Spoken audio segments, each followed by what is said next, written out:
Jurgen, good win for you today. A week until the start of the Premier League season. Where do you feel your squad is at going into that first game? To be honest, the result is at least something I'm really not interested in. It's a big part of the performance. It's always like it's in pre-season. You can lose a game like this 5-0 and it was not everything wrong what you did before, and you win it 5-0. It was not everything right. That's pretty much the case. It was in a lot of moments, obviously, especially around the goals, in a few more moments. Brilliant, it's true.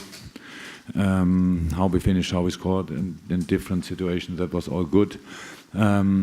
Organization-wise, it was in the good parts of the game, was good in the average, and bad part was not good. So you saw all this, the first half, we were 2-0 up, but too many spaces for Napoli, and so that's of course something we saw and we will work on, it's clear. Different reasons for that, different fitness levels of the players. So Bobby is in since 4 days, but he looked like he could have played longer. Sadio Mo longer. Then a completely different part of the preseason, so they must be tired now. You could see they are. Endurance-wise, fresh. They were fresh. That looked good, but endurance-wise, they are not where they have to be for the season. So we still have to work on that. I don't care what people think now about our team, our squad. That's really not important. It's only important that we make sure that we get a team together for the Tuesday game, and then even more important for the Sunday against West Ham. And they will be a completely different challenge. We know that already. So don't let the expectations grow somewhere, because Premier League is hard work or not flying football. It's not about winning 5-0, it's about winning 5 times 1-0, much more. So, but of course, it's much better than we would have lost 5-0, and then you have no confidence and all that stuff. Then you have to work on pretty much everything. So we know where we have to work on, and we will do that. The transfer window closes on Thursday. Do you expect the club to do any business either in or out before it does? Yes. Can you tell us what it might be? No. Players going out, maybe? Maybe. Will you sign any players before Thursday? I cannot kill you through your D-Day show. So people sit the whole day in front of the television and wait who buys who and who sells who. Will you be tempted? I will not watch it. Come on. Yeah, no. I work still, so over the day, even it doesn't look like. So no, that's all. We will see what happens.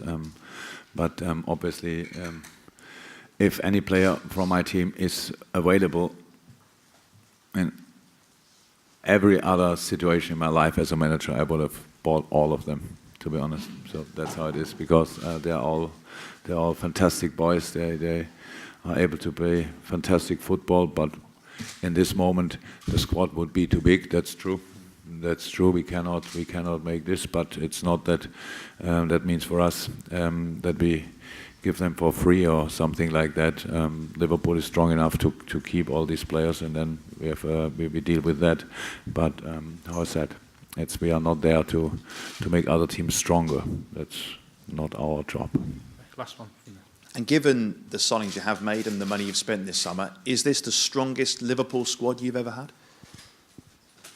Hopefully, but we will know that after the season, because how strong the squad is to build a season show, and not the transfers or whatever, or the price you paid, or the value, the money value of a squad. So it's only about the football value of a squad, and that's what we have to show day in and day out in the next few weeks. And you always will have difficult situations like we had today. James Milner played a brilliant game, going off with a crazy cut. A lot of stitches, 15 stitches. You don't want to have that that position in your face, but he is quite positive about it, but probably nobody showed him a mirror so far. Now hopefully it will be good, and that's very important. So it's not about celebrating the moments, it's about working for the big moments. That's it. Steve Bates. Yes, Jurgen, could you just give us your assessment of Alisson's debut today? Yeah, he's quite a good footballer. Hopefully he's as good as a goalie he is.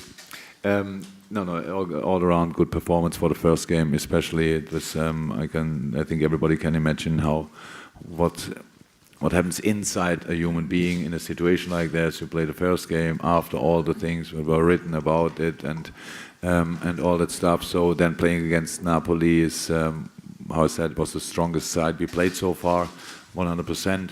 They had nearly the full squad here, and that can look completely different. He was very, very aware of all situations when he was needed behind a high last line. We involved him a lot in our build-up, but we need to get used to that a little bit more still. That's clear. He needs to get used to that a little bit more, but a lot of good build-up situations. So that helps, but at the end, he's there to catch balls, and he did that in all decisive moments today, so I'm really pleased. Okay, gentleman who's got the microphone. Jurgen, over here. Sorry. You had one Irish player in the squad today, in Caoimhín Kelleher. I was just wondering, how impressed have you been with him in pre-season? I can imagine that. I don't want to hear about that. So he's a outstanding talent, outstanding. Very cool, very cool with the ball. Who saw our pre-season game when he played in front of 100,000 and in front of 60,000. So he's not really bothered about that. So that's a very important skill. He was long in his youth an outfield player. He's meanwhile a few years already goalkeeper, but he must have been obviously a very good outfield player as well, because he's really good in that. Fantastic reactions. Will be, if nothing serious happens, he has a really fantastic future, and I don't know in a moment how many really good goalkeepers Ireland have, but one more is never a big mistake. So it's he's really, I like him a lot, and I'm happy that we have him.